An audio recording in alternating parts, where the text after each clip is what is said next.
Salm 65. I'r cyfarwyddwr Salm, i Ddafydd, can. Mawl sy'n ddyledus i ti, o Dduw, yn Seion, ac i ti sy'n gwrando gweddi, y telir adduned. Ata ti y daw pob un a'i gyffes o bechod. Y mae yn troseddau'n drech na ni, ond y rwy ti'n ei maddau. Gwyn ei fyd y sawl a ddewisi ac a ddygu'n agos, iddo cael preswylio yn dy gynteddau.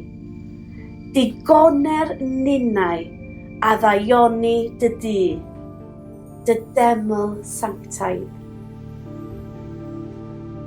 Mewn gweithredoedd ofnadwy yr atebu ni a buddigoliaeth, o Dduw, ein iachawdwriaeth. Ynot yr ymddiried holl gyrion y ddaear a phellfafoedd y môr. Gosodir mynyddoedd yn ei lle ath nerth y rwyt wedi dywrygysu a chryfder.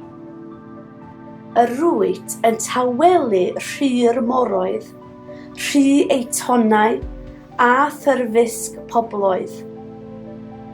Y mae trigolion cyrion y byd yn ofni darwyddion, gwneu i diroedd, bore a hwyr, lawenhau. Rwyt yn gofalu am y ddaear ac yn ei dyfrhau. Gwnaethos hi'n doreithiog iawn, y mae afon Duw'n llawn o ddŵr.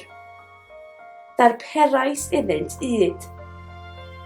Fel hyn y rwyt yn trefnu ar ei chyfer, dyfrhau ei rhychau, gwastatau ei chefnau, ei mwydo a chawodydd, a bendithio ei chnwd.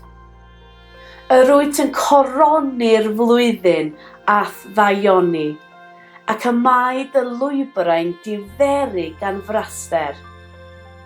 Y mae porfeydd yr anialdir yn diferu a'r bryniau wedi'i gwregysu a llawenydd.